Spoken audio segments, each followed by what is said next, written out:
오늘 11번째 시간인데요. 시작하기 전에 잠깐 말씀드리자면 제가 좀 정리를 하다 보니까 이 분량이 많더라고요. 그래서 오늘 전반부를 하고 다음 주에 후반부를 진행하도록 하겠습니다.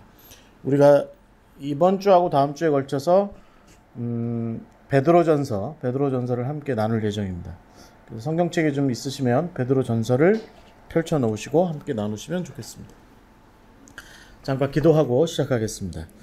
하나님 아버지 감사드립니다. 이제 우리가 주일의 이 시간에 다시 한번 모여서 주의 말씀을 함께 청종하고 나누고자 합니다. 주님, 특별히 하나님의 백성된 우리가 주의 말씀 따라서 이 땅 가운데서 어떠한 삶을 꾸려나가고 또 순종하며 살아가야 되는지에 대해서 배우고 나눕니다. 주님, 우리에게 지혜의 문을 열어주시고 우리에게 또 믿음의 확신을 할 수 있는 그런 기회도 허락하여 주셔서 이 말씀의 시간 가운데 우리가 다른 무엇보다 예수 그리스도의 십자가의 그 능력 가운데 하나님의 백성으로 부름받았음을 우리가 분명히 알고 우리의 정체성, 우리가 해야 할 일들을 분명히 깨달아 나아갈 수 있도록 주여 인도하여 주시옵소서.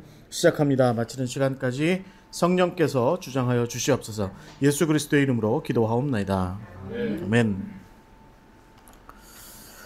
자, 오늘 우리는 베드로전서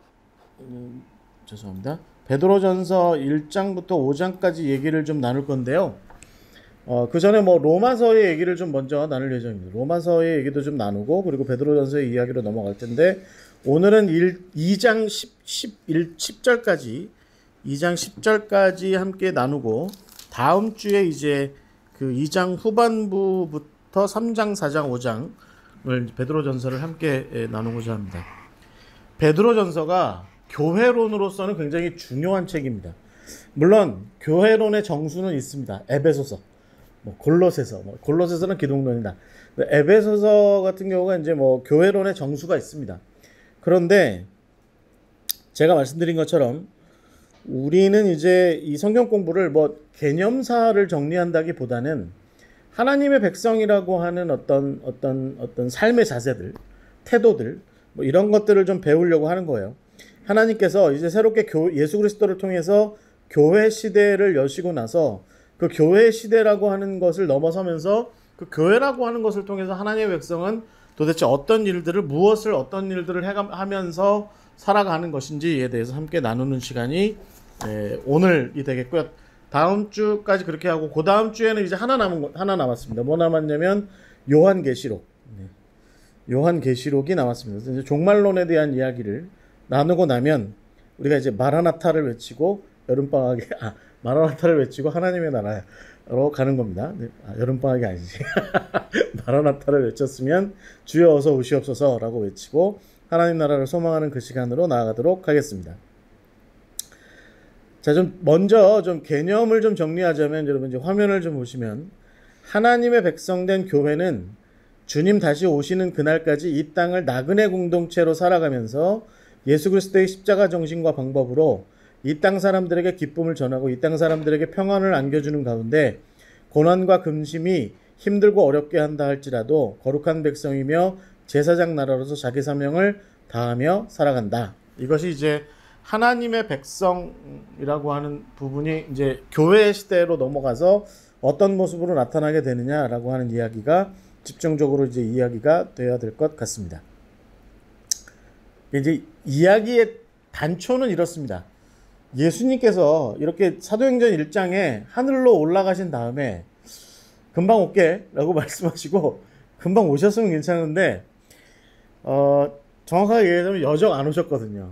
아직도 안 오셔서 언제 오실지. 그러다 보니까 당연히 예수님께서 내가 곧 올게 라고 말씀하시고 떠나가셨던 때부터 내가 다시 온다, 다시 왔다 라고 말씀하시는 그 시점까지의 일종의 말하자면 그 인터텀이 존재하는 거죠. 그래서 이 중간이라고 하는 사이가 존재해서 초대교회 사람들한테는 이 부분이 좀 난해한 부분이었던 거예요. 왜냐면 곧 오신다고 했거든요. 정말 곧 오신다고 말씀하셨으니 곧 올 거다. 내가 살아생전에 올 거다. 이런 생각이 있어서 예를 들면 AD 70년에 예루살렘이 멸망했을 때라든지 130년경에 바르코크바 반란으로 완전히 유대 지역이 이제 유대인들의 어떤 나라가 완전히 초토화되고 거기가 이제 아이아 카피톨리아 뭐 이런 식으로 뭐 새롭게 예루살렘이 새롭게 로마의 도시로 재탄생되는 과정에서 야 이게 로마가 정말 적그리스도인가 보다. 로마가 어떤 악한 세력의 정수 사탄의 어떤 대리자로서의 어떤 그런 모습인가 보다라고 생각하고 이제 그런 식으로 이제 해석해 나가는 경우가 많았는데 근데 이제 사실은 로마도 망했잖아요. 로마가 실제로 망한 건 1470 1500 몇 년이죠, 목사님? 1453년. 아멘. 역시 1453년에 비잔틴이 멸망하면서 로마가 망했다고 얘기하는데 또 뭐 그 다음에 또 신성 로마 제국 그래가지고 또 계속 이어지죠. 그래서 이게 이제 근래까지 로마가 이어지는데 이제 뭐 로마가 멸망하는 것과 예수님의 오심이 뭐 맞아떨어진다 뭐 이런 얘기도 돌았고 그래서 하여튼 그 종말의 시간이 아직 오지 않은 와중에 그러면 종말을 기다리는 어떤 신자로서의 성도로서의 또 교회로서의 삶이 있는데 그런 것들을 좀 어떻게 해야 되는 거냐라고 하는 이 문제가 이제 우리에게 이제 중요한 어떤 그 초대교회 사람들한테 중요한 과제가 되었던 것이죠. 그래서 이제 우리가 함께 나눌 것이 특별히 이 베드로전서의 이야기를 통해서 초대교회 사람들은 그래서 교회라고 하는 것을 그러면 이 종말이 아직 오지 않은 와중에 교회라고 하는 것을 어떻게 이해했느냐라고 하는 것을 함께 이제 나눠 보려고 합니다. 한 가지 확실한 건 어떤 결론적으로 딱 먼저 말씀드리자고 하자면 그들은 자기들을 어떤 나그네 공동체로 이렇게 이해했다는 겁니다. 그러니까 나그네가 뭐예요? 이게 뭐 말하자면 떠돌이 뭐 그렇게 이야기할 수도 있죠. 그러니까 어디 한 군데 정주하지 못하고 이렇게 이제 여기저기 이제 이동하면서 사는 그런 사람들, 뭐 유목민 뭐 그런 것도 얘기할 수 있고 아니면 이 도시 저 도시를 이렇게 떠돌아다니는 김삿갓처럼 그렇게 다니는 그런 삶도 있을 수 있죠. 그런데 이 초대교회가 얘기하는 나그네라고 하는 나그네로서의 공동체가 나름대로 좀 독특한 면이 있었어요. 독특한 면이 있었고 그 독특한 면이 완전히 새로운 것이 아니라 이때 당시에 나그네라고 하는 개념이 당시의 어떤 사회 문화 속에 개념적으로 자리 잡혀 있는 게 있었어요. 그래서 초대교회 사람들이 특히 이제 여러분 대표적으로 베드로전서가 이 나그네라고 하는 문제를 교회를 설명할 때 나그네를 이야기를 할 때 이 나그네를 그냥 갑자기 떠올려서 얘기한 게 아니라 오래전부터 근동사회에 고대사회에 존재하던 나그네라고 하는 특정 계층의 사람들을 놓고 이야기를 했다는 거죠. 그렇다고 그 사람들이 교회냐 그렇진 않고요. 교회가 그런 개념을 갖다 끌어왔다는 거죠.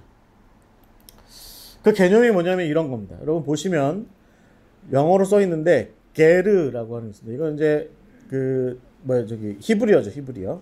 게르 고르라고 하면 거류하다라는 뜻인데 게르 그럼 이건 이제 나그네라는 뜻입니다. 소저너 영어에 이제 소저너라는 표현이 있는데 그 소저너라고 하는 표현으로 어울리는 게르입니다. 그러니까 여기 살다가 저쪽으로 옮겨서 좀 더 살다가 여기 살다가 또 다른 데서 옮겨서 살고 또 다른 데로 옮겨 살고 하는 그런 좀 유목적 행태의 어떤 삶이 있는 것이 게르라고 이렇게 이야기를 보통 이렇게 하게 됩니다. 그런데 이 게르의 개념이 그러면 유목민이냐? 그렇지는 않습니다.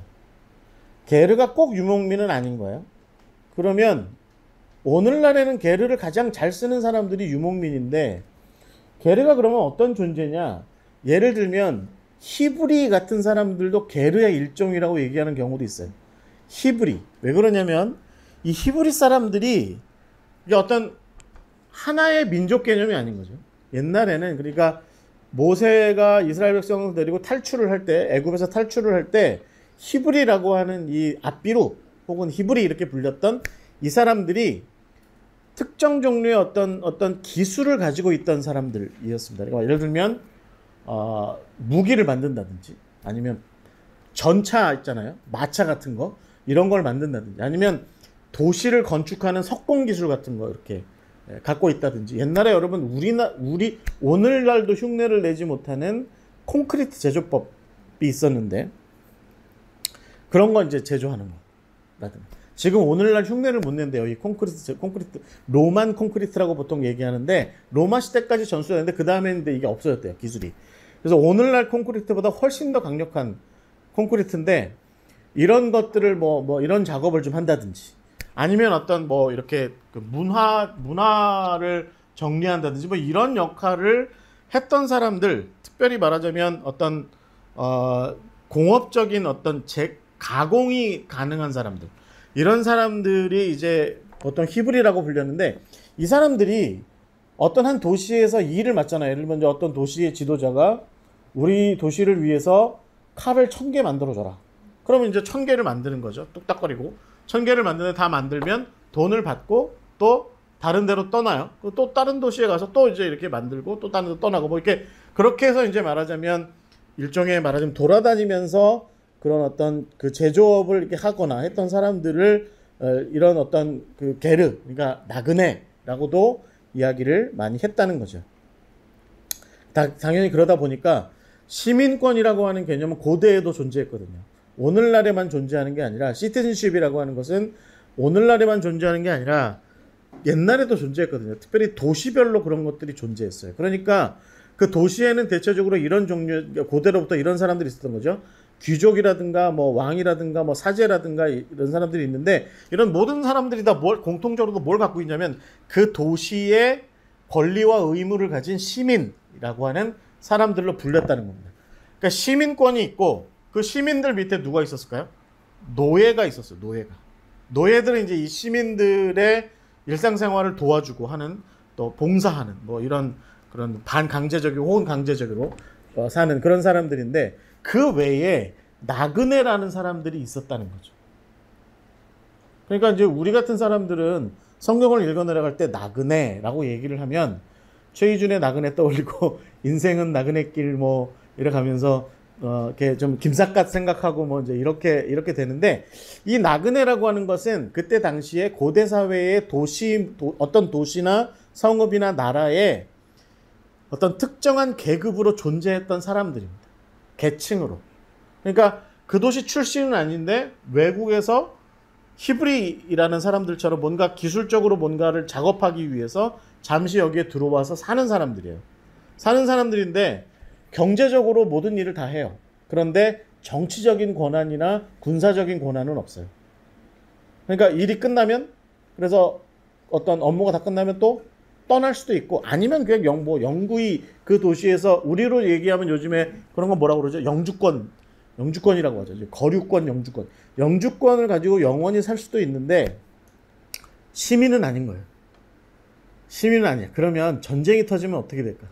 예를 들어서 내가 일본에서 온 사람인데 한국에 영주권을 가지고 살아가는데 일본하고 한국 사이에 전쟁이 나면 가장 먼저 불리해지는 사람들이 바로 이 시민권은 없고 영주권만 있는 채로 상대 적국의 소속으로 있는 사람, 이런 사람들이 사실은 굉장히 어렵겠죠. 그러니까 여러분 여기 그 구약 성경의 게르라고 하는 이 표현이 우리가 이제 일반적으로 유목적인 삶을 살았던 사람들이라고 이야기를 할 수 있는데 성경이 이 게르를 끌고 왔을 때 이 게르는 반드시 유목적인 건 아니에요. 어떤 특정한 어떤 도시에 영원히 살거나 아니면 임시적으로 살 때 시민권을 갖지 않은 채로 살아가는 사람들, 이 사람들을 얘기하는 겁니다. 이해가 되시죠? 이게 사실은 베드로전서를, 그리고 우리가 신약 성경의 어떤 하나님의 백성 교회 뭐 이런 것들을 이해하기 위해 굉장히 중요한 포인트예요. 이게 이제 신약으로 넘어오면 이 게르가 어떻게 바뀌냐면 파로이코이라고 하는 단어로 바뀌어요. 파로이코이. 뭐 이거 어디 가서 들어보시겠습니까? 파로이코스 아니면 파로이코이 뭐 이렇게 얘기합니다. 그러니까 오이코이가 어떤 집안, 패밀리 뭐 이런 뜻인데 거기에 이제 파로이라고 하는 게 좀 이게 외부, 바깥에 있다 뭐 이제 이런 뜻으로 담고 있는 그런 의미를 붙여서 만든 거죠. 그래서 이게 무슨 뜻이겠습니까? 집안에 들어와 있는데 밖에서 온 사람이라는 뜻이죠. 집안에 들어와 있는데 밖에서 온 사람. 우리 도시에 살고 있는데 그래서 우리랑 같이 먹고 살고 다 하는데 밥도 먹고 대화도 하고 이야기도 하고 다 하는데 출신은 다른 데인 사람. 이런 사람을 보통 파로이코이라고 얘기를 하는데 이게 파로이코이만 있는 게 아니라 메토이코이라고 하는 말도 있었습니다. 헬라어입니다. 메토이코이는 아테네의 그런 사람들, 그러니까 아테네가 이제 굉장히 오래된 도시잖아요. 아테네에 거주하는 사람들 중에 시민권을 갖지 않은 채로 노예가 아닌 아테네에 거주하던 사람들, 그런데 외국인, 이방인 이런 사람들을 메토이코이라고 얘기했고, 카토이코이라는 표현도 있었어요. 카토이코이는 소아시아 일대, 에베소라든지 우리가 알고 있는 소아시아 도시들 있잖아요. 무슨 이고니움 이런 도시들, 그런 도시들의 한 1세기, 2세기, 3세기, 4세기를 넘어가면서 그 도시의 시민권자는 아니고 이방인으로 와서 영주권을 가지고 혹은 잠시 거주했던 사람들, 이런 사람들을 카토이코이라고 보통 얘기했습니다. 파로이코이는 많이 쓰였던 표현입니다. 상대적으로 헬라어권에서 많이 쓰였던 표현입니다.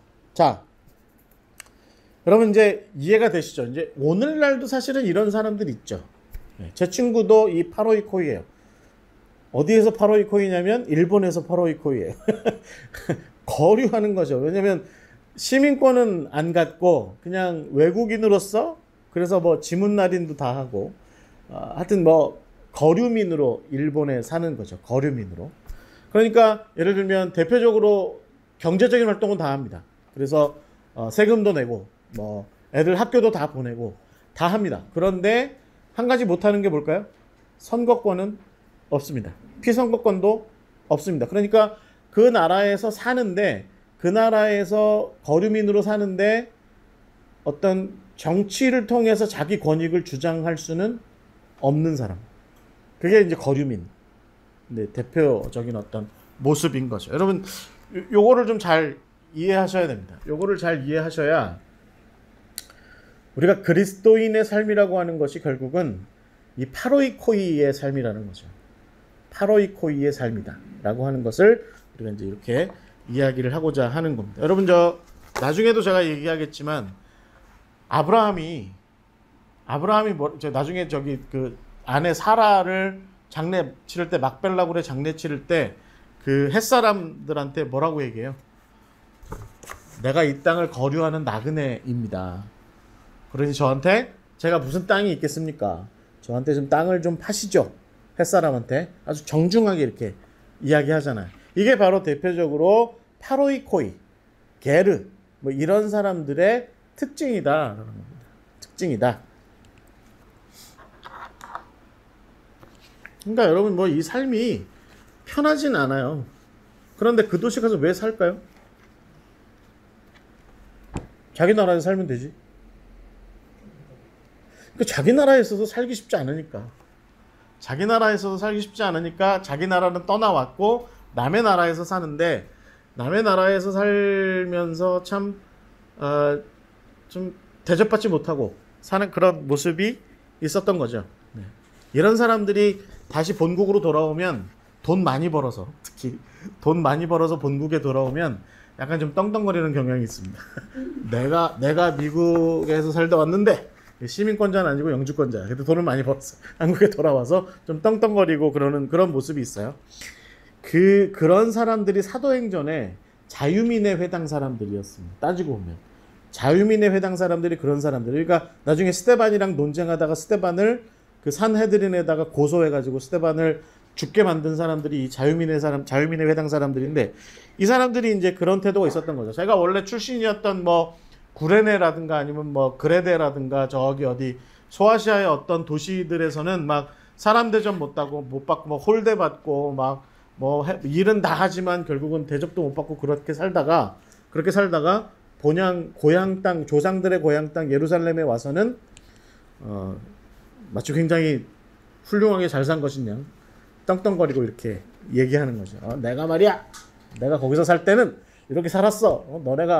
너 저기 다소 가봤어? 에베소 가봤어? 나는 가봤어. 아르테미스 신전 봤어? 나는 봤어. 근데 막상 그 도시에 가면 한미하기 짝이 없는 거예요.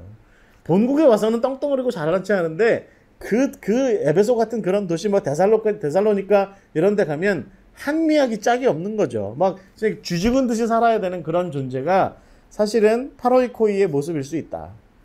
제가 좀 극단적으로 말씀드렸지만 뭐 파라오이코이들이 다 그렇게 살았다는 건 아닙니다. 그렇지만 이제 좀 극단적으로 비교하자면 이런 모습이 있는 것이 파라오이코이, 즉 나그네라는 거예요. 그러니까 여러분 이제 앞으로 우리 샬롬 교회는 성경을 보실 때 성경에 나그네라고 돼 있으면 뭐 어디 뭐 여행 다니시나 보다 뭐 이런 생각하시면 안 됩니다.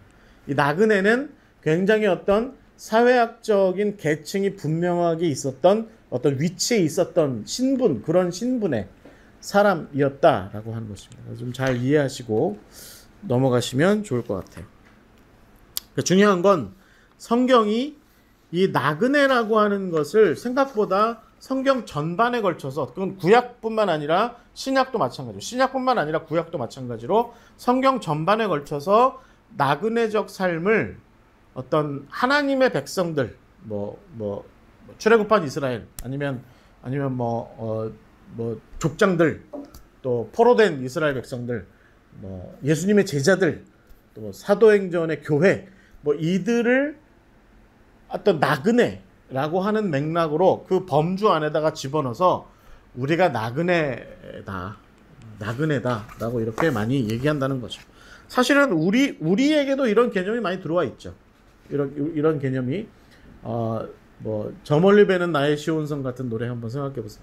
그 가사 생각해 보시면 그 아버지 지혜배 갈 때까지 나는 이 땅을 나그네로 살아갑니다 라고 얘기하는 거죠. 그러니까 이제 뭐 저희 토비아나 샬롬 교회가 많이 강조하는 삶이 있죠.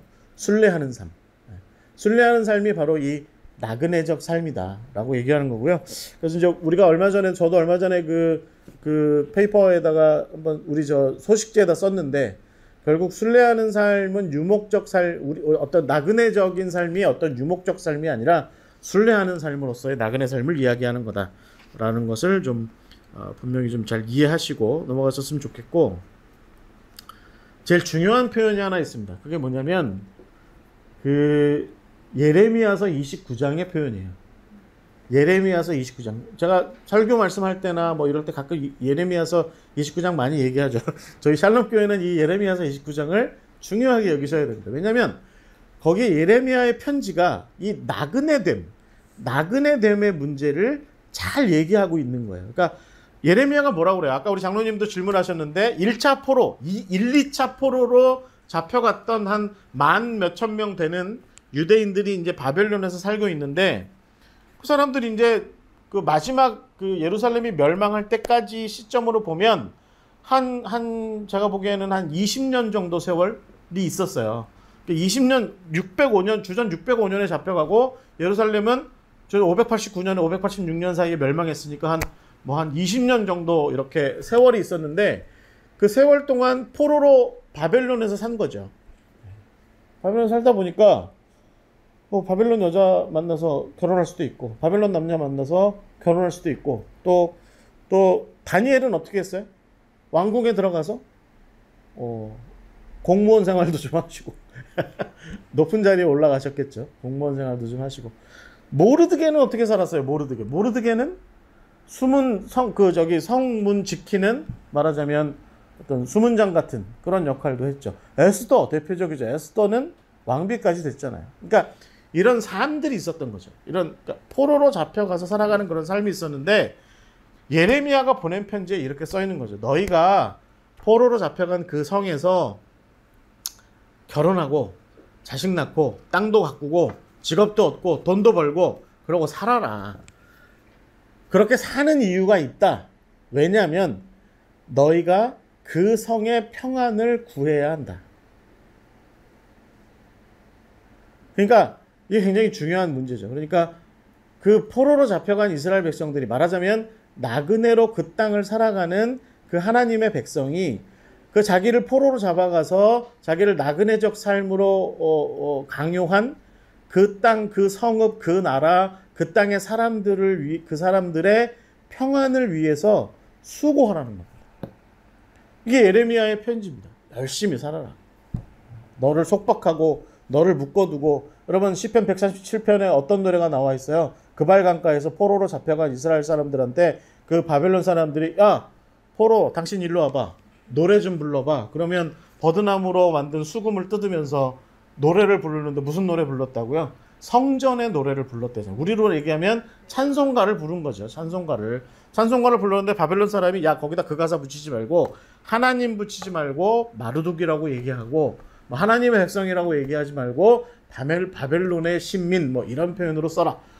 근데 막 눈물을 머금고 시키는 대로 다 하는 거예요. 우리가 일제 36년 동안 있으면서 그들이 원하는 거 다 해주고 신사참배도 하고 무슨 거기 뭐 한국 요배도 하고 뭐 징용도 가고 뭐 심지어는 뭐 위안부로도 끌려가고 뭐 이런저런 일들을 다 겪었던 것처럼 이스라엘 사람들도 포로 생활하면서 그렇게 겪은 거죠. 그런데 예레미야는 뭐라고 얘기하는 거냐면 너희들에게 그런 삶을 강요할지라도 그 사람들과 더불어서 함께 살아가면서 그 성이 평안하기를 위해서 노력하라는 겁니다.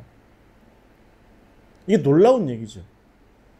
이런 맥락들이 나중에 여러분 로마서에 보면 바울이 뭐라고 얘기하냐면 나라를 다스리는 유정자들을 해코지하지 마. 그들을 위해서 그들에게 순종도 좀 해라. 라고 이렇게 얘기를 하는 것과 굉장히 통하는데 많은 학자들이 뭐라고 얘기하냐면 그러면 완전히 바벨론 사람이 돼서 살라는 얘기냐 로마 사람이 돼서 살라는 얘기냐 우리로 치면 일본 사람이 돼서 살라는 얘기냐 저기 그 독립운동 선언문 썼던 3.1운동 선언문 썼던 최남선처럼 그냥 완전히 일본 사람이 돼서 그렇게 살라는 얘기냐 예레미야는 또 그건 아니라는 거예요. 그건 아니다. 그 땅에서 살면서 그 땅 사람들의 평안을 위해서 살아가되 그렇대 70년의 세월이 차면 너희들이 다시 돌아오게 될 텐데 그때 미련 버리고 다 고향 땅 시온으로 돌아와라 라고 이야기하는 겁니다. 여러분 이게 뭘 의미하겠습니까? 내가 만약에 에스더인데 왕비인데 고향 땅으로 돌아가라고 돌아갈 수 있나요? 돌아가기도 이상하고 돌아가는 것도 힘들고 그런데 돌아오라는 겁니다. 예레미야는. 그리고 그것을 하나님의 그 명령 돌아오라. 내가 너희들을 회복해서 새로운 이스라엘을 세워나가겠다라고 말씀하셨을 때 돌아가는 것이 합당하다라고 하는 거죠. 돌아가는 것이 합당하다. 여러분 오늘날의 우리 얘기랑 많이 닮아있는 어떤 패턴이 있는 겁니다. 뭡니까? 우리가 이 땅에 살아가면서 이 땅에서 우리가 마땅히 수고하고 노력해야 될 것을 다 하다가 어느 때 하나님께서 우리를 마지막 종말의 때에 예수님의 재림과 더불어서 다시 우리를 부르실 때 우리가 어떻게 해야 돼요? 미련 없이 가야 된다는 거예요. 예수님께서 하신 말씀 기억하세요. 내가 부를 때 뒤를 돌아보는 자는 자격이 없다. 그게 무슨 부르심이겠습니까? 보통 목사님들이 이거 내가 담임 목사로서 당신을 부를 때 뒤를 돌아보지 말고 나를 따라오시오. 이런 말로 많이 써먹는데 그거 잘못된 얘기. 제가 보기엔 예수님께서 마지막 때에 당신의 제자들, 당신의 사람들을 종말의 시간에 우리를 부르실 때 뒤를 돌아본다는 것은 무슨 얘기겠습니까? 내가 바벨론에 남겨놓고 온 게 많은데 애굽 땅에 남겨놓고 온 게 많은데 그거 아깝다. 뭐 이런 생각을 하지 말고 네가 어떤 모습이었건 어떤 것을 바벨론에서 누리고 살았건 다 버리고 내가 부를 때 아멘 주여 제가 주님의 나라로 가겠습니다 라고 그렇게 나설 줄 아는 그것이 게르, 파로이코이, 나그네의 참된 모습이다라는 것이죠. 그러면 이것을 잘 기억하시고 우리가 베드로전서를 잘 읽어 내려가는 것이 필요합니다. 먼저 좀 간단하게 정리하자면 바울이 여러분 그 예수님께서 만약에 기원 후 30년쯤에 27년에서 30년쯤 돌아가셨다고 치면 바울은 그 후에 약 한 40년에서 45년 사이에 사역자로 세워져요. 그래서 파송을 받아서 1차 전도여행 마치고 2차 전도여행을 거쳐서 갑니다. 그래서 약 한 60에서 65년까지 그렇게 사역을 하게 되는데 그런 가운데 놀랍게도 교회들이 그게 그 이방의 선교지 곳곳에 교회들이 굉장히 많이 이렇게 세워지게 된다라고 하는 거죠.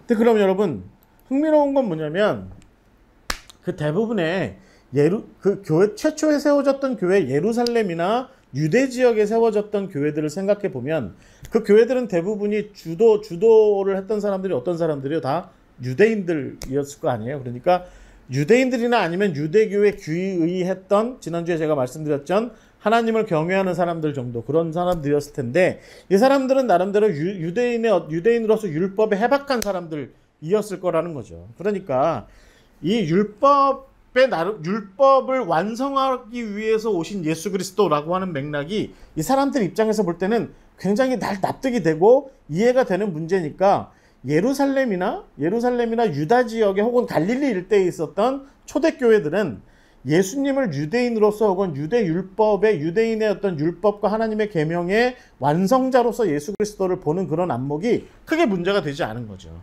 그런데 이 똑같은 얘기를 바울 같은 케이스는 어디 가서 해야 되는 거예요? 이방인들 앞에 가서 해야 되는 거예요. 그러니까 헬라 사람들 앞에 가서.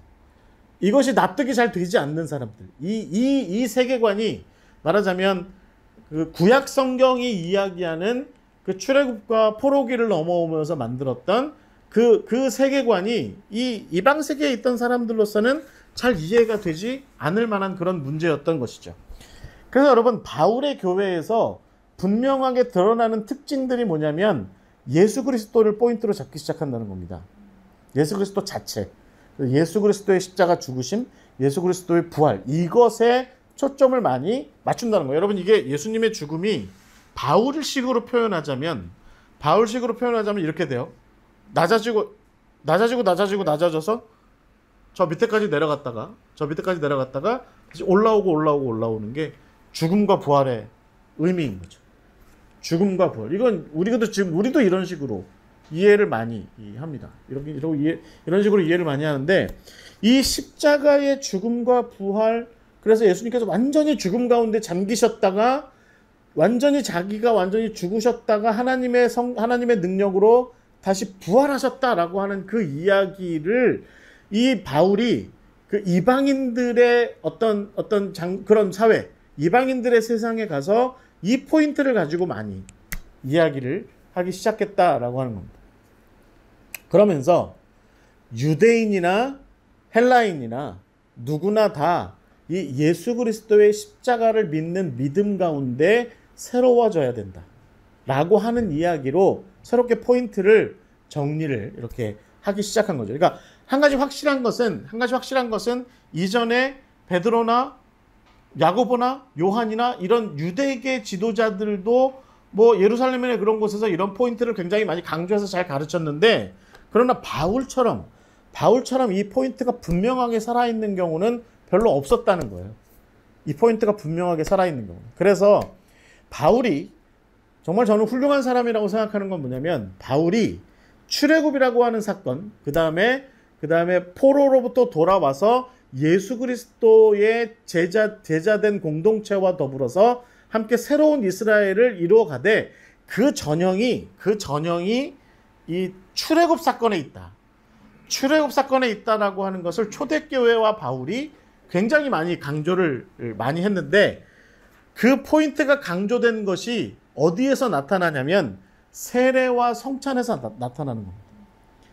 여러분, 제가 마태복음 할 때 혹시 얘기했던 거 기억하세요? 마태가 이 출애굽의 내러티브를 잘 살렸다고. 그래서 홍해를 건넌 거. 예수님도 애굽 갔다가 돌아와서 요단강 건너서 나사렛에서 정착하신 거. 그 다음에 예수님께서 광야에서 예를 들어서 시험 당하실 때 어떤 시험 당하세요? 배고프니 떡 만들어 먹어라 할 때 예수님께서 뭐라고 말씀하세요? 사람이 떡으로만 살 것이 아니라 하나님의 입으로부터 나오는 말씀으로 살 것이다 라고 이런 이야기를 하잖아요. 그러니까 이런 포인트가 뭘 얘기하냐면, 특히 요단강이나 홍해를 건넌다라고 하는 이 사건과 그 이후에 광야길을 걸어가면서 하나님께서 주시는 만나 같은 양식으로 하나님의 백성이 먹고 살아가게 되었다. 그 만나의 공동체가 이루어졌다라고 하는 이 두 가지 이야기가 나중에 초대교회의 예수님의 십자가의 죽으심과 부활, 그 사이에 있는 성만찬, 이 모든 것과 잘 맞아떨어지기 시작한 거죠. 바울에 의해서 특히 이게 잘 맞아떨어집니다. 물론 초대교회도 많이 노력을 했겠지만, 그렇게 해서 오늘날까지도 교회가 강조하는 건 뭐냐면 세례와 성찬입니다. 세례와 성찬. 그러니까 이 포인트가 바울에 의해서 유대교적 색채에만 그냥 이렇게 머물러 있던 것을 기독교적 색채로 잘 이렇게 정화해서 그것을 말하자면 이방인들, 헬라나 로마 사람들, 이런 사람들이 알아들을 만한 언어로 전환시킨 이 노력을 했던 사람이 바울인데, 그는 이 세례와 성찬을 중심으로 해서 초대교회를 형성하기 시작했다는 거죠. 어디에? 이방 땅에.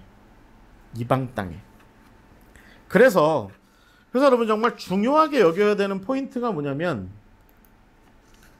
에클레시아라는 표현입니다. 에클레시아. 여러분 지금 제가 지도에 이렇게 표시해 놓은 것이 뭐냐면 거의 1세기가 넘어갈 때쯤에, 그러니까 예수님 돌아가시고 한 70년 정도 세월이 흘러간 겁니다.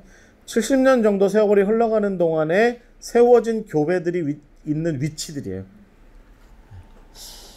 죄송하지만 이제 여기 같은 경우는 약간 이제 잘 믿지는 못하겠어요. 여기 영국인데 이게 이제 막달라 마리아가 여기를 갔다 뭐 이런 전설이 있습니다. 그런데 여기를 제외하고는, 여기랑 스페인 정도, 이 영국이나 스페인 정도를 제외하고는 1세기 무렵에 나머지는 다 실제로 다 예수님의 제자들이 다 이렇게 퍼져나가서 각 지역마다 교회를 이렇게 세웠어요. 그래서 이 교회를 뭐라고 불렀냐면 에클레시아라고 불렀습니다. 여러분 이 에클레시아라고 하는 표현이 굉장히 중요합니다. 그래서 성경에, 특별히 신약 성경에 교회라고 하는 표현이 나오면 그건 다 헬라어로 거의 다 에클레시아라는 표현이에요. 에클레시아라고 하는 표현이 뭐냐면 어떤 일을 위해서 그 사람을 불러냈다라는 뜻입니다. 집에 이렇게 앉아있던 사람을 우리 도시를 위해서, 우리 어떤 일을 위해서 당신이 집에서 나와서 그 일을 좀 맡아주십시오 라고 할 때, 그래서 그렇게 부름받은 사람들의 모임을 보통 에클레시아라고 얘기하는데, 교회도 이런 맥락에서 같이 비슷하게 사용되게 된 거죠. 그러니까 하나님의 일을 위해서 세상으로부터, 애굽 같은, 바벨론 같은 세상으로부터 부름받아 나와서 요단강 건너듯 세례받고 하나님께서 주시는 말씀의 양식으로 먹는 가운데 신앙 공동체를 이루어서 예수 그리스도의 십자가의 그 은혜와 사랑을 세상에 전하는 사람들. 이게 바로 에클레시아, 즉 교회의 가장 중요한 특징인데, 이런 특징을 바울이 이런 식으로 정리하기 시작했다는 것이죠. 그러면서 정말 바울이 세상에 이런 곳곳에다가 이런 교회들을, 이게 뭐 거의 대부분이 사실은 제가 보기에 바울이 다 세운 교회들이 많아요. 훨씬 굉장히 많아요. 그런데 비두니아와 본도 이쪽 지역 말고요. 여기는 베드로가 나중에 세운 거고요. 그 외에 나머지는 대부분이 바울이 다 세웠는데, 이 바울이 결국은 로마서 12장에서 뭐라고 얘기하냐면, 너희들이 세상 가운데 부름받아서 세움받은 에클레시아, 교회라고 한다면, 여러분 로마서 12장 말씀을 한번 보시기 바랍니다. 12장 2절 말씀에 보시면, 로마서 12장 2절 말씀에 이런 표현이 되어 있습니다. 너희는 이 세대를 본받지 말고 오직 마음을 새롭게 함으로 변화를 받아 하나님의 선하시고 기뻐하시고 온전하신 뜻이 무엇인지 분별하도록 하라. 그러면서 3절 이후에 보시면, 내게 주신 은혜로 말미암아 너희 각 사람에게 말하노니 마땅히 생각할 그 이상의 그 생각을 품지 말고, 그리고 뭐라고 얘기하냐면 믿음의 분량대로 지혜롭게 살아라. 지혜롭게 살아라 라고 이렇게 이야기하고 있는 것이죠. 중요한 포인트는 뭐냐면, 바울에 의해서 세워진 에클레시아, 즉 교회의 중요한 특징이 뭐냐면 세상 가운데 서 있는 교회다라고 하는 겁니다. 교회는 우리가 분명히 알아야 하는 것은 세상 가운데 세워진 교회다라는 것이죠. 세상 가운데 부름받았다라고 하는 것이죠. 하나님께서 우리를 세상 밖으로 부르시는 경우는 없어요. 교회는 세상 가운데, 지금 제가 여러분 이 화면에 보는 것처럼 특정한 어느 장소 한 곳으로 부르는 것이 교회다라는 것입니다. 그래서 에클레시아라고 하는 것은 예를 들어서 빌립보 에클레시아, 데살로니가 에클레시아, 아테네 에클레시아, 고린도 에클레시아, 또 에베소 에클레시아, 드로아 에클레시아라고 각각 지역적인 어떤 한계를 가진 채로 어느 한 지역에서 그 지역 사람들이 이렇게 모여드는 그런 부르심이 있는 것이 바로 교회다. 그래서 정말 중요한 것은 세상 가운데 서서 오늘 로마서 12장의 말씀이 이야기하는 것처럼 지혜롭게 그 세상을 이 세대를 본받지 말고 하나님께 뜻이 무엇인지를 분명히 알아서 예수 그리스도 가운데 나타난 뜻이 무엇인지를 분명히 알아서 그 뜻을 지혜롭게 이 세상 가운데 드러내는 일이 중요하다라는 것입니다. 그래서 그 다음에 여러분 로마서 12장이 그 다음에 나오는 이야기가 뭐냐면 은사들입니다. 은사들. 뭐 어떤 위로하는 거, 구제하는 거, 뭐 섬기는 거, 가르치는 거, 뭐 여러 가지의 은사들이 여기에 나오게 되는 거죠. 그러니까 이게 뜬구름 잡는 얘기가 아니라는 얘기예요. 그러니까 세상 가운데 교회가 존재한다라고 하는 것은 뜬구름 잡는 얘기가 아니라는 겁니다. 거기에 로마면 로마, 어떤 골로새면 골로새, 대한민국 서울이면 서울, 여기 녹번동이면 녹번동, 여기에 분명히 하나님께서 이 교회를 이렇게 부르셔서 세우신 이유가 분명하게 있고 거기에는 분명한 사명이 있다는 겁니다. 사명이 분명하게 있다. 이것이 바울이 분명하게 이야기하는 바이고 궁극적으로 이야기하는 것의 포인트는 뭐냐면 그렇게 해서 세상에 대한 어떤 예수 그리스도의 십자가를 통한 선한 영향력을 끼치고 그러는 가운데 우리끼리만의 독특한 에토스를 갖는 것이 중요하다라고 하는 것을 강조하고 있습니다. 에토스라는 건 뭐냐면 이게 그 윤리학, 에틱이라고 하는 그 어원인데 에토스라는 건 뭐냐면 우리끼리만의 어떤 우리끼리만 알고 있는 개념, 어떤 삶의 방식, 뭐 이런 거예요. 이런 거. 예를 들면 저희가 만약에 주일날 12시쯤에 앉아가지고 저 밖에 어디 카페에 앉아 있는데 저랑 우리 김경호 장로님이랑 앉아 있다가 이제 만약에 선교사님이 지나가잖아요. 지나가면 이렇게 어디 가세요? 그러면 나 잠깐 어디 가요. 그러면 우리끼리 만약에 1시 반에 봬요 라고 얘기를 하면 주일날 1시 반의 의미는 우리는 알고 있는 의미가 있는 거죠. 예를 들면 성경 공부를 하기 위해서 모이는 건데 옆에 앉아있는 다른 테이블에 앉아있는 사람들은 뭐 1시 반에 뭐 관심도 없겠지만 하여튼 뭐 1시 반에 왜 모여? 모르겠네. 왜 모이는지 모르는 거죠. 이게 우리만의 독특한 어떤 모임이 있는 거예요. 예를 들면 우리가 앉아서 이것은 주님의, 우리 김경호 장로님이 많이 교회에서 많이 말씀하시는 거 있잖아요. 이것은 주님의 살입니다. 이건 주님의 피입니다. 그래서 밖에 있는 사람이 들으면 저 사람들이 무슨 인육을 육식을 하나 이제 이런 생각을 하는 거죠.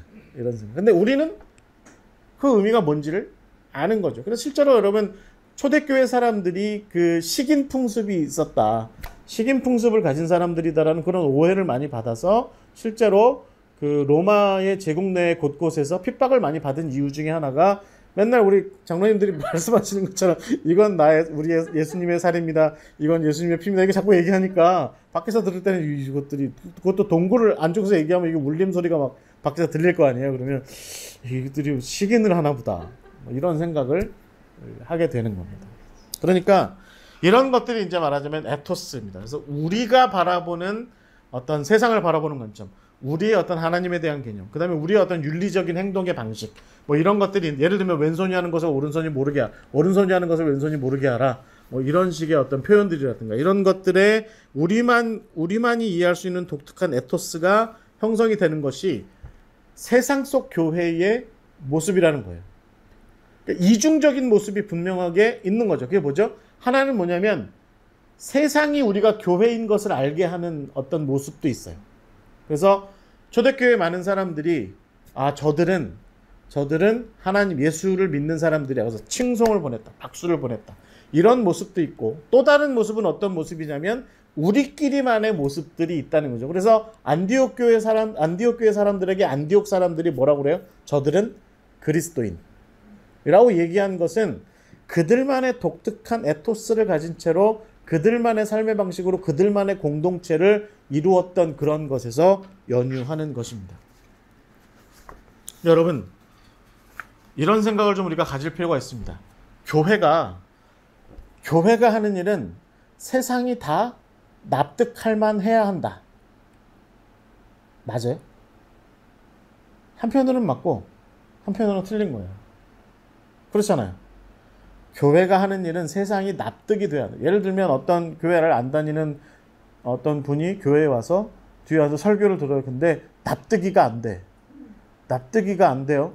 그러면 그게 문제냐는 거죠. 질문을 해볼 필요가 있어요. 왜냐하면 교회는 세상의 조직이 아니니까. 교회는 교회만의 독특한 언어가 있는 거죠. 개념이 있는 거죠. 그러니까 교회 안에서만 통용되는 에토스가 있으니까, 그런 개념들이 있으니까 당연히 세상 사람들이 다 이해 못하는 부분이 있을 수도 있다. 그런데 반면으로 다시 반대로 또 얘기하면, 우리가 예수 그리스도의 복음을 전하기 위해서 선한 영향력을 끼쳐야 한다라고 하는 맥락에서 보자면, 세상이 이해 못하는 교회의 모습이 있으면 안 되는 부분도 있는 거죠. 그러니까 이게 이중적인 모습이 있는 겁니다. 이중적인 모습이 있는 거예요. 그래서 바울의 교회가 이런 어떤 교회가 도대체 뭐냐라고 하는 문제를 고민해 가면서, 우리가 알고 있는 뭐 에베소서나 골로새서나 빌립보서나 고린도, 특히 고린도 전후서나 이런 책들, 빌레몬서 같은 거, 이런 서신서들, 이런 바울의 편지들이 결국은 무엇을 지향하고 있냐면, 아직 주님이 오시기 전이니까, 예수님이 오시기 전이니까 우리는 세상 가운데에서 복음의 선한 영향력을 전하기 위해서 우리가 어떤 모습이어야 하느냐라고 하는 것에 대한 어떤 해답을 내리기 위해서 애를 쓰는 겁니다. 그 대표적인 어떤 애쓰는 모습이 어떤 겁니까? 고린도서에 보면 바울이 얘기하잖아요. 우상에게 바쳐진 고기를 먹으래요, 말래요? 먹으래요. 먹어도 괜찮아 라고 얘기해놓고 그 다음에 뭐라고 얘기했냐면, 근데 약한 자들을 생각해. 그거 먹어서 시험 받을 사람들이 있으면 그러면 먹지 않는 것이 가하다. 그럼 먹으란 얘기예요, 먹지 말란 얘기.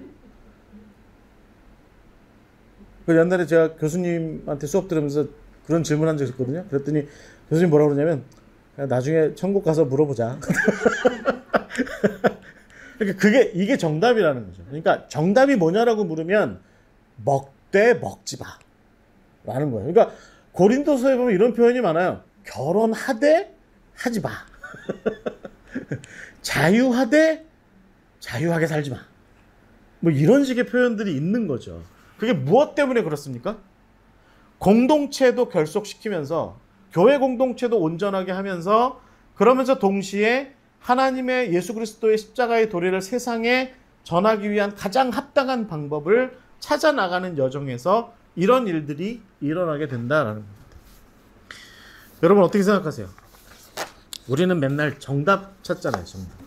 저도 옛날에 교회에서 성경 공부할 때 가만히 얘기하면, 우리 제가 청년들 성경 공부할 청년들, 그 목사님 여기다 뭐라고 적어야 돼요? 여기다 뭐라고 적어야 돼요? 라고 맨날 물어요. 그럼 제가 뭐라고 대답하냐면, 하되 하지 마.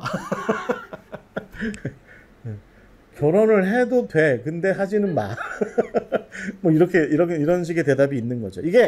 여러분 이게 세상 속 교회입니다. 그래서 바울이 우리가 로마서 12장에서 믿음의 분량대로 지혜롭게 해라 라고 이야기하는 겁니다. 너 하고 싶은 말 다 해도 돼. 너 하고 싶은 거 다 해도 돼. 왜냐하면 예수 그리스도의 십자가의 능력이 죄로부터 우리를 자유하게 했으니까 할 수 있어. 믿지 않는 남편 차버려. 만나지 마. 이혼해. 괜찮아. 해도 돼. 그런데 그 남편도 천국 가야 되지 않겠니? 그럼 이제 그 양반이 뭐라고 그래? 그럼 어쩌라고요? 계속 살아. 그러니까 이혼해도 돼. 근데 하지 마. 뭐 이런 얘기가 바울의 이야기에서 끊임없이 나온다는 겁니다. 끊임없이. 그러니까 여러분 이게 뭘 얘기하겠습니까? 제가 다시 한번 말씀드리지만 세상 속 교회입니다. 우리 교회가 천국에 있는 게 아니라는 거예요. 세상 속 교회. 바울이 지금 그것을 이야기하고 있다라는 겁니다. 그래서 이제 베드로전서의 이야기, 이제 오늘 우리가 이거 하나만 다루게 될 텐데요. 베드로전서의 이야기를 다루어 보자면, 베드로가 이 베드로전서를 쓰게 된 것은 바울보다는 약간 후반대의 이야기입니다. 그러니까 한 50년대에서 60년대쯤. 그리고 이제 베드로전서가 실질적으로 이 소아시아 지역 교회들과 사람들에게 회자되기 시작한 것은 아마 훨씬 후대일 겁니다. 그러니까 바울도 죽고 베드로도 다 죽은 다음에 이 비두니아, 본도, 갈라디아, 갑바도키아, 아시아 일대에 이 베드로의 편지가 회자되기 시작한 거죠. 이 시점은 언제냐면 로마에 의한 박해는 본격적으로 시작되지 않았던 시점이에요. 그런데 각 지역마다 유대인들과 부하내동한 지역의 어떤 위정자들, 총독이라든가 뭐 어떤 행정가라든가 뭐 이런 사람들이 교회에 대해서 슬슬 거리감을 두기 시작하면서 야, 쟤네들은 유대인인 줄 알았는데 유대인이 아닌가 봐. 쟤네들은 하나님을 믿는 것 같았는데 하나님을 안 믿어. 예수라는 존재를 믿어. 쟤네들은 회당에서 모일 줄 알았는데 지네끼리 모여.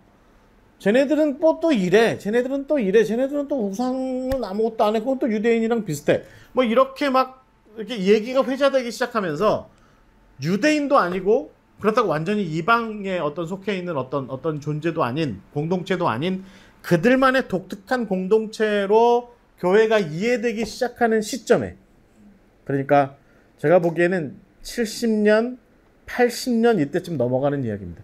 다음 주에 우리가 이제 요한계시록을 나누는 것은 90년, 100년, 기원후 90년, 100년, 110년 이렇게 넘어가는 이쯤인데 이 베드로전서가 다루어질 시점은 60년대부터 70년대, 80년대 이때쯤이에요. 그러니까 지금 다시 말씀드리면 교회가 세상 가운데 그 모습이 슬슬 드러나기 시작하는 거예요. 저희 어머니 항상 하시는 말씀이 뭐냐면 안전하게 살고 싶으면 고개를 들지 마라. 그런 말씀 가끔 하시는데 이게 무슨 얘기겠습니까? 목 잘린다. 고개 들면 잘린다. 뭐 이거거든요. 근데 이제 교회가 지금 그런 거죠. 교회가 이전에는 유대인 공동체, 유대교 뭐 이런 거에 묻혀가지고 살짝 밑에 있었어요. 그런데 교회라는 어떤 이 풀이 솟아오기 시작한 거죠. 삐져나오기 시작하는 거예요. 그래서 바깥으로 자꾸 나오기 시작하는 거예요. 그래서 그 모양새가 드러나기 시작할 때쯤에 그때 베드로가 이 비두니아와 본도와 갈라디아와 갑바도키아와 아시아 일대에 본인이 전도하고 다녔던 곳들의 교회들에게 편지를 보낸 이야기가 베드로 전서입니다. 근데 이 베드로 전서의 이야기가 여러분 화면에 보시면 지금 보세요. 이렇게 시작이 돼요. 예수 그리스도의 사도 베드로는 본도, 갈라디아, 갑바도키아, 아시아와 비두니아의 흩어진 나그네 곳 하나님 아버지의 미리 아심을 따라 성령이 거룩하게 하심으로 순종함과 예수 그리스도의 핏부림을 얻기 위하여 택하심을 받은 자들에게 편지하노니 은혜와 평강이 너희에게 더욱 많을지어다. 이렇게 얘기하고 있죠. 여기 보세요. 본도가 여기입니다. 김덕지 목사님이 저한테 여기를 가자고 그렇게 좋대요. 장로님 여기가 흑해가 아주 그냥 끝내준대요. 그 다음에 갈라디아 여기입니다. 그 다음에 갑바도키아 여기입니다. 이쪽 지역. 아시아, 우리가 사는 아시아 말고요. 여기 아시아입니다. 비두니아 여기입니다. 그러니까 이 위쪽 지역, 이쪽 일대예요. 여기 특징이 뭐냐면 바울이 선교를 안 한대요. 여러분 저 사도행전의 그 14장, 15장 이렇게 넘어가 보면, 특히 15장 이렇게 넘어가면 성령이 바울에게 아시아에서 전도하는 것과 비두니아와 본도에서 전도하는 것을 허락하지 않으셔서 바울이 어디로 가요? 이 아시아와 비두니아 사이길을 통과해서 이쪽으로 가죠. 여기가 어디냐면 드로아입니다. 드로아. 그래서 마케도니아로 넘어가는 거잖아요. 그러니까 여기에 이제 남겨져 있었던 거예요. 하나님의 영이 남겨두신 거죠. 누구를 위해서? 베드로를 위해서.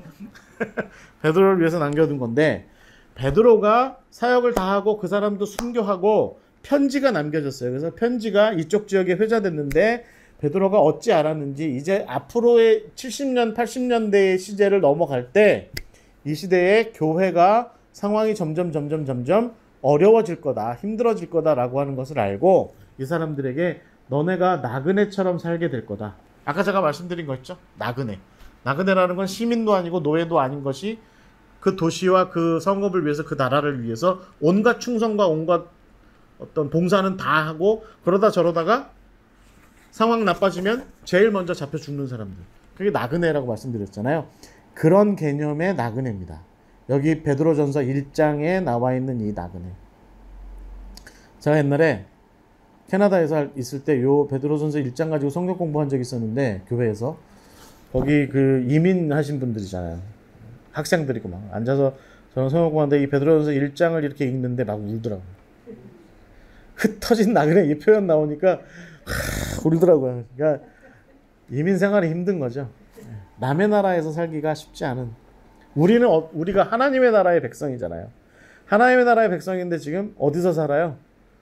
이 세상의 나라에 살고 있는 거잖아요. 그러니까 참 힘든 거죠. 그래서 그런 표현이 이렇게 나오게 되는 거죠. 성경은 이 나그네라고 하는 이 표현을 굉장히 잘 쓰고 있습니다. 여러분, 제가 그 4페이지에 보시면 나그네를 좀 다뤘습니다. 이 나그네가 파로이코이, 그러니까 파로이코스, 베드로전서 1장 1절의 이 나그네가 구약 성경부터 이미 존재하는 개념. 제가 앞부분에도 좀 말씀드렸죠. 대표적으로 아브라함이 자기 아내 사라를 장례 치를 때 스스로를 나그네이고 거류하는 사람이라고 이렇게 표현했습니다. 야곱이 나중에 요셉하고 만나고 나서 그 바로왕 앞에 갔을 때 늙은이요, 참 얼굴을 보니 고생 많이 하신 것 같아, 이렇게 얘기하니까 야곱이 뭐라고 대답합니까? 나그네 길, 험악한 나그네 길이 세월이 130년 이라고 이렇게 표현을 하죠. 이후에 여러분, 이런 나그네의 이 표현이, 나그네라는 이 표현이 하나님의 백성 이스라엘 자손들에게 잘 사용이 됩니다. 그래서 모세도 스스로를 자기가 나그네라고 얘기했습니다. 그래서 여러분, 이 모세의 아들 중에 게르솜이 있습니다. 게르솜이 무슨 뜻이냐면 쫓겨난 자라는 뜻입니다. 자기가 그렇다는 거예요. 참 웃기죠? 자기가 쫓겨났다고 왜 아들 이름을 게르솜 쫓겨난 자 이렇게 이름을 지어요. 자, 이스라엘도 결국은 출애굽기 23장에 보시면 모세에 의해서 너희가 나그네 된 백성이니 나그네의 처지를 좀 잘 알아줘라 라는 표현이 나와요. 나그네의 처지를 알아주고 나그네를 환대하는 것이 무엇보다 중요하다라고 하는 것이 신명기에서 다루어집니다. 바울도 얘기하죠. 다윗도 이스라엘 자손을 나그네라고 칭하면서 나그네로서의 삶이 세상에 있는 날이 그림자 같아서 희망이 없다. 이거 무슨 어디 전도서 표현 같죠. 해는 떴다 가지고 바람은 이리 불고 저리 불어도 인생은 헛되고 헛되다. 왜? 나그네니까. 역대상 29장 15절 말씀입니다. 시편에 보시면 다윗이 이런 표현도 합니다. 여호와여, 나의 기도를 들으시며 나의 부르짖음에 귀를 기울이소서. 내가 눈물 흘릴 때에 잠잠하지 마옵소서. 나는 주와 함께 있는 나그네이며 나의 모든 조상들처럼 떠도나이다. 나그네. 왜 이 나그네의 개념이 이렇게 구약 성경에 많이 나오는 걸까요? 결국은 땅 때문에 그래요. 하나님의 백성, 하나님께서 아브라함에게 내가 너에게 지시할 땅으로 가라라고 말씀하신 이래로 이스라엘 백성들은 끝끝내 그들을 그 땅을 얻기 위한 그 약속이 실현되는 그날을 기다하고 소망하는 가운데 나그네의 여정을 그 후손들이, 아브라함의 후손들이 그렇게 살아갔던 것이죠. 이 정체성은 예수님도 이어갑니다. 예수님께서 마태복음 8장과 누가복음 9장에 보시면 뭐라고 말씀하시냐면 스스로 머리 둘 곳이 없다. 내가 나그네인 겁니다. 나그네. 머리 둘 곳이 없다. 스데반도 결국은 하나님의 백성이 세상 가운데 나그네 된 사람들이다. 왜 이렇게 얘기했냐면 이스라엘 사람들이 예루살렘 성전 여기에만 하나님의 임재하신다 이렇게 얘기하니까 스데반이 열받은 거죠. 아니, 그런 게 어딨어. 나그네 된 삶을 살아가는 하나님의 백성들이 예수의 이름을 부르는 모든 곳에서, 그곳에서 하나님이 임재하셔. 나그네의 삶에 이렇게 이야기한 겁니다. 중요한 것은 이 나그네 된 삶에 고단함이 있고 나그네 된 삶에 구원이 있다는 거죠. 그래서 하나님께서는 애굽 땅에서 거류하며 나그네로 살아가는 이스라엘 백성들을 구원하셨습니다. 그걸 구원하신 거예요. 이해가 되시죠? 애굽 땅에서 나그네 되고 거류하는 이스라엘 백성들을 구원하신 거고, 아브라함과 이삭과 야곱이 끝끝내 찾아 헤매던 그 땅을 주시기 위해서 애쓰신 거고, 그래서 그들은 그 땅에 정착하게 되는 것이, 그래서 나그네를 끝내는 것이 중요한 거라고 생각을 했고, 여러분 이후에도 이런 모습들은 계속해서 나오게 되죠. 예수님께서도 결국은 나그네처럼 정착하지 못하고 살아가는 이방의 땅 갈릴리 사람들에게 긍휼을 베푸시고 그들에게 구원의 길을 인도하셨죠. 초대교회 역시도 이런 일들이 계속 있습니다. 베드로도 그렇고 또 바울도 그렇고 결국은 나그네된 삶을 끝내고 하나님의 나라에 정착하여 살아가는 것이 우리에게 무엇보다 중요하다라고 하는 것을 말씀하고 있죠. 그래서 여러분 바울이 에베소서 2장 19절에 뭐라고 얘기합니까? 그러므로 이제부터 너희는 외인도 아니요 나그네도 아니요 오직 성도들과 동일한 시민이요 하나님의 권속이다. 하나님의 나라의 시민권을 가진 사람이다 라고 이렇게 얘기를 했고, 여러분 결국은 베드로전서 1장 2절에서 보면 베드로전서 1장 2절에 보시면 결국은 스스로를 구원이 필요한 나그네라고 규정하고 그렇게 불리기를 기뻐하는 그런 사람들, 그러나 그들은 세상에 속하지 않고 하나님께 속한, 하나님의 나라에 속한 사람들이라고 생각하는 사람들, 결국에 하나님의 나라에 정착하는 것이 중요하다고 여기는 그 사람들을 나그네라고 불렀다는 거죠. 하나님의 구원을 받을 사람들, 집도 절도 없는 사람들. 여러분, 저나 여러분이나 하나님의 구원을 바라신다면 먼저 나그네여야 합니다. 성경이 가르치는 바에 의하면 하나님의 구원을 바란다면 먼저 나그네여야 합니다. 저나 여러분을 가만히 보면 정착민의 모습이 더 많이 있죠. 하나님께서 야 나의 나라로 나그네로서 나의 나라를 향해서 여행을 와라. 순례의 길을 떠나와라. 그러면 우리 항상 뭐라 그래요? 베드로의 말을 쓰잖아요. 주님 여기가 좋사오니 주님 여기가 좋사오니라고 얘기하고 여기 머물러 있게 되죠. 그러나 중요한 것은 여러분 베드로전서 1장 3절에서 5절 말씀에 이야기하는 것처럼 결국은 우리 주 예수 그리스도의 아버지 하나님을 찬송하리로다. 그의 많으신 긍휼대로 예수 그리스도를 죽은 자 가운데서 부활하게 하심으로 말미암아 우리를 거듭나게 하사 산 소망이 있게 하시며 썩지 않고 더럽지 않고 쇠하지 아니하는 유업을 있게 하시나니 곧 너희를 위하여 하늘에 간직하신 것이라. 너희는 말세에 나타나기로 예비하신 구원을 얻기 위하여 믿음으로 말미암아 하나님의 능력으로 보호하심을 받았느니라. 그러니까 오늘날 나그네의 삶을 살고 있지만 언젠가 하나님의 나라로 부르심을 받을 것이고 그 부르심을 안정적으로 얻게 될 거다. 그 나라에서의 삶을 안정적으로 획득하게 될 거다라고 이렇게 베드로는 이 본도와 갈라디아와 갑바도키아와 아시아와 비두니아에 흩어져 사는 하나님의 백성 나그네들에게 위로하듯이 그렇게 이야기를 하고 있는 겁니다. 그러니까 중요한 건 뭡니까?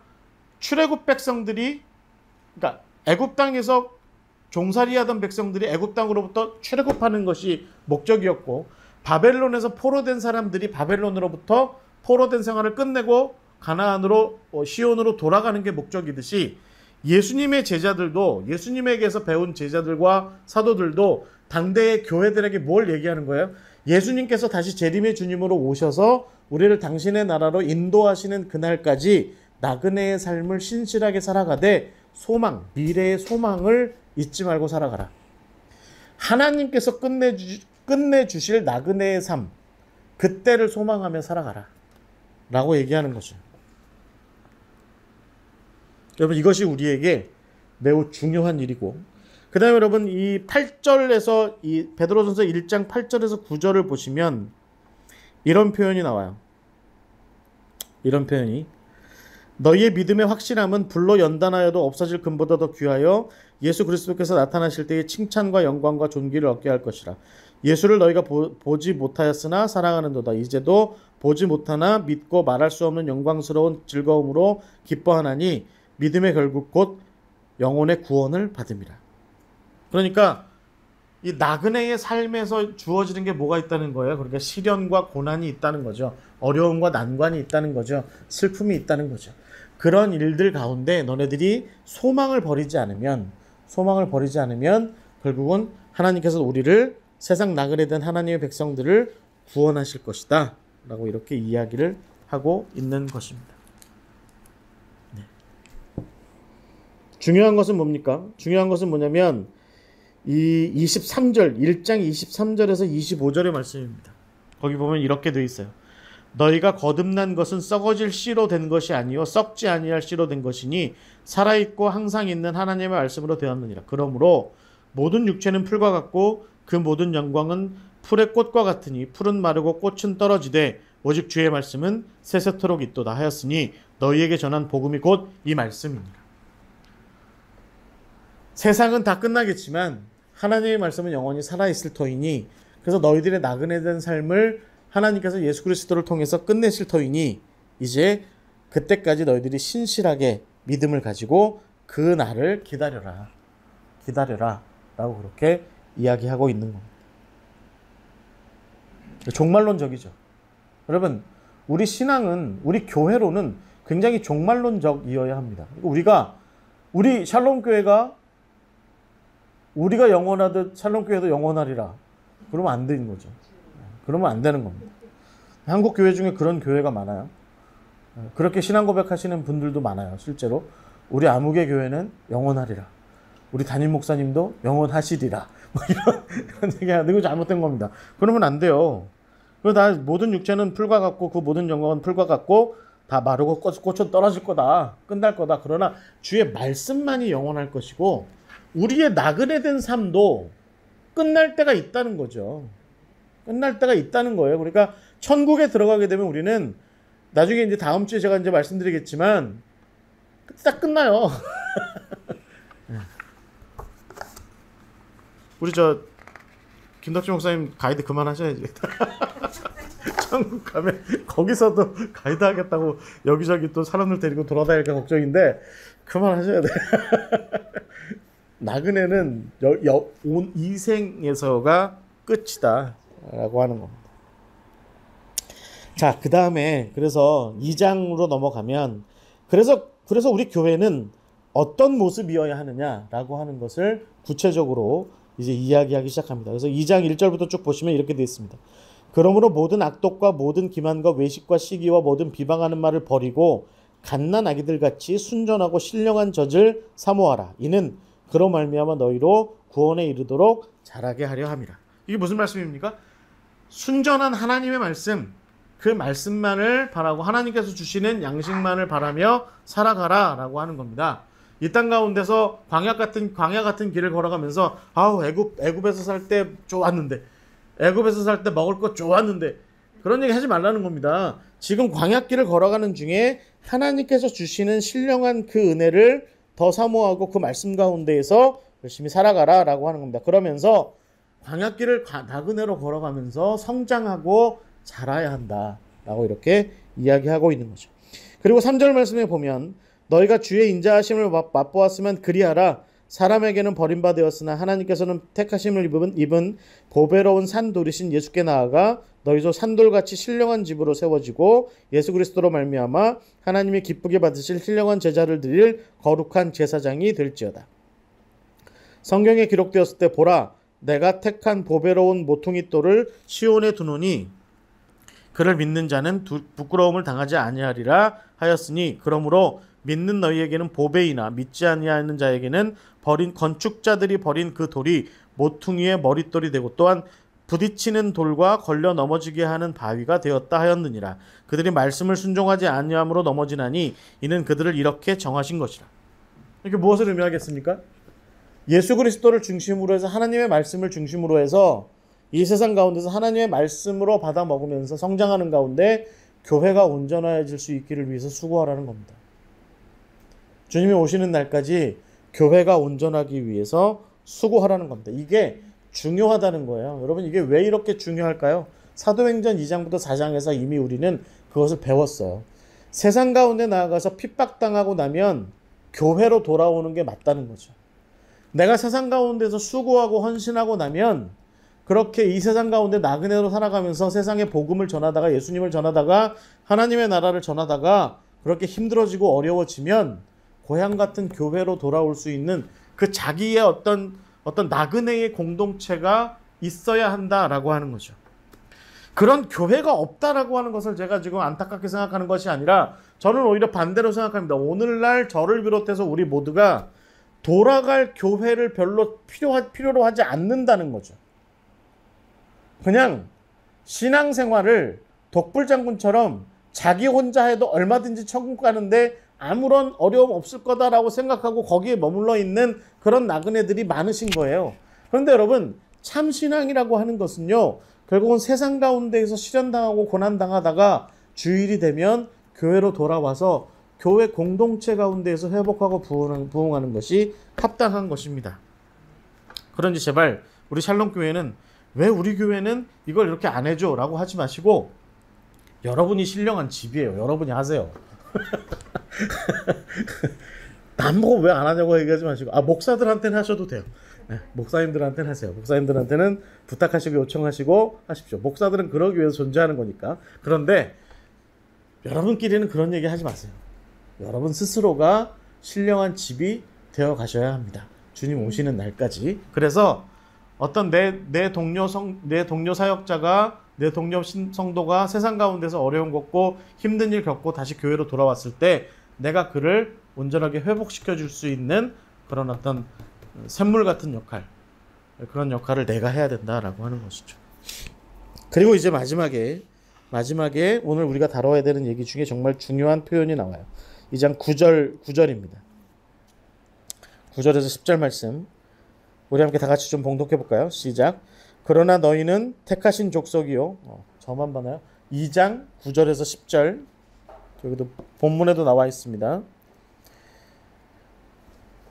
그러나 너희는 택하신 족속이요 왕같은 제사장들이요 거룩한 나라요 그의 소유가 된 백성이니 이는 너희를 어두운 데서 불러내어 그의 기이한 빛에 들어가게 하신 이의 아름다운 덕을 선포하게 하려 하심이라. 너희가 전에는 백성이 아니더니 이제는 하나님의 백성이요 전에는 긍휼을 얻지 못하였더니 이제는 긍휼을 얻은 자니라. 아멘. 하나님의 백성이라는 거죠. 하나님의 백성은 어떤 사람들이에요? 결국 우리가 1장 1절부터 2장 10절까지의 말씀을 통틀어서 딱 놓고 볼 때 결론이 그래서 너희가 하나님의 백성이야 라고 이렇게 얘기하는 것에서 전개가 어떻게 되어 왔어요? 너희가 세상 가운데 나그네라는 겁니다. 나그네는 그 삶 가운데 시련이 있다는 거죠. 시련이 있는 가운데에도 하나님의 나라에 대한 미래적인 그 소망을 내려놓지 않고 오늘의 시련을 연단처럼 여기고 정금같이 나아질 일을 위해서 기도하며 나아가는 것이 합당하다는 겁니다.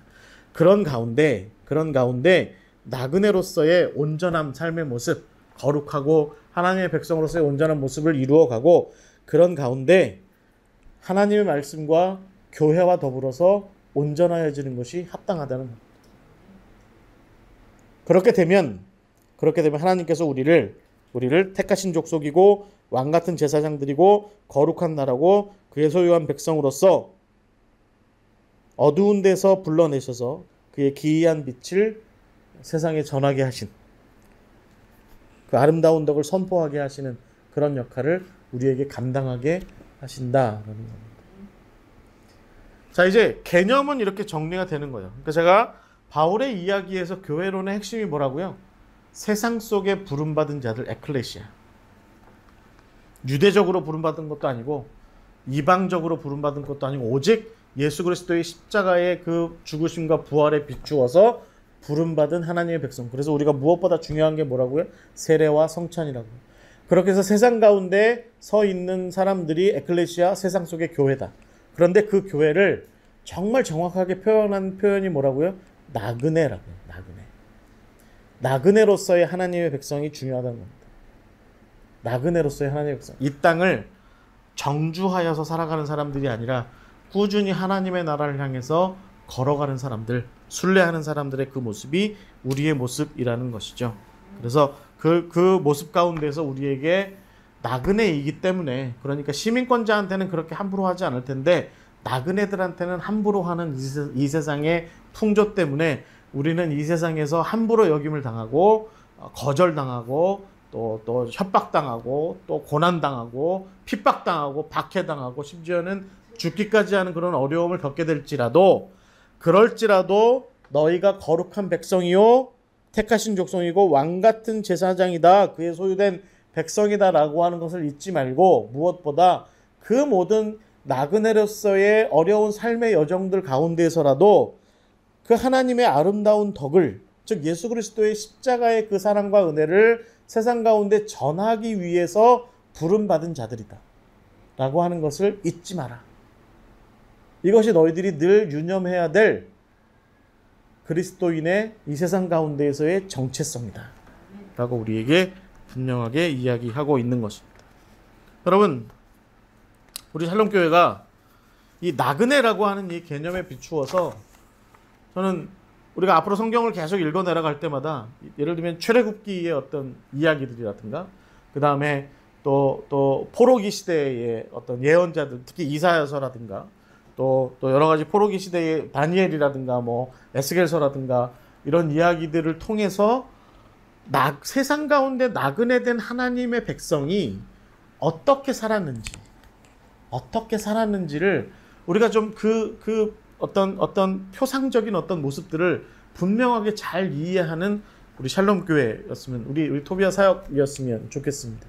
그래서 사실 제가 이제 그 용어를 우리 오인표 목사님이랑 어디 순례하다가 서로 대화하다가 얻은 표현이거든요. 우리가 나그네 된 것은 유목민으로서의 나그네가 아니라 순례하는 사람으로서의 나그네입니다 라고 하는 이 표현은, 여러분, 유목민의 특징은 뭐예요?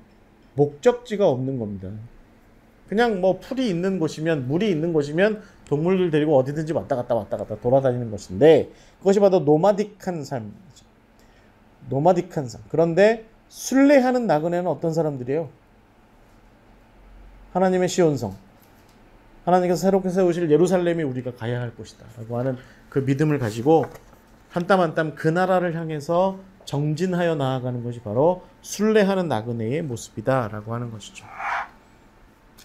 그런 가운데 우리가 예수 그리스도를 전하기 위해서 우리는 애써서 참기도 해야 되고, 예수 그리스도를 전하기 위해서 우리는 애써서 자기를 낮추기도 해야 되고, 우리는 애써서 우리의 고난을 가볍게 여겨야 되기도 하고, 우리의 시련을 여유롭게 넘겨야 될 때도 있고, 우리의 아픔을 숨겨야 할 때도 있고, 그런 것이다. 그것이 바로 나그네된 하나님의 백성의 삶의 모습이다 라는 것입니다.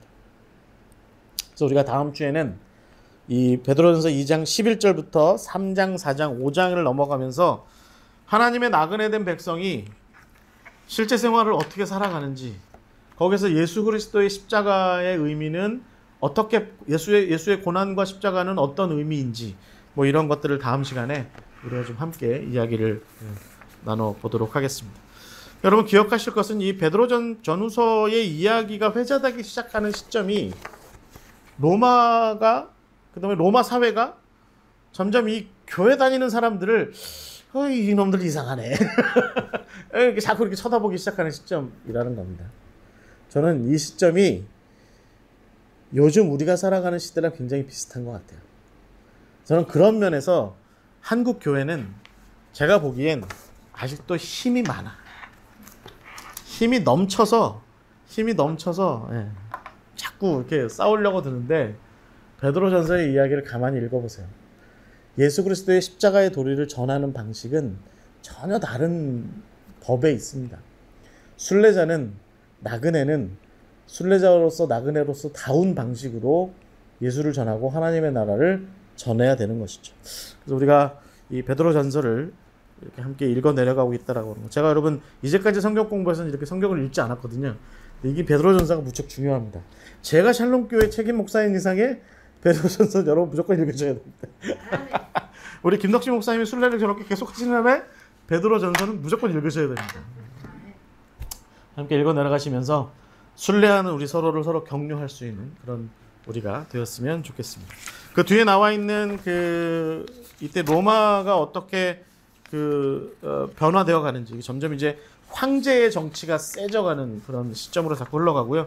군인들 정치가 막 나오고 막 그래요.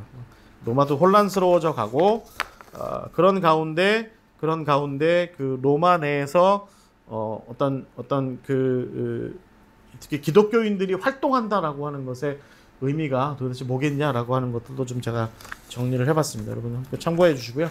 오이코스 같은 개념들은 좀 보실 필요가 있어요.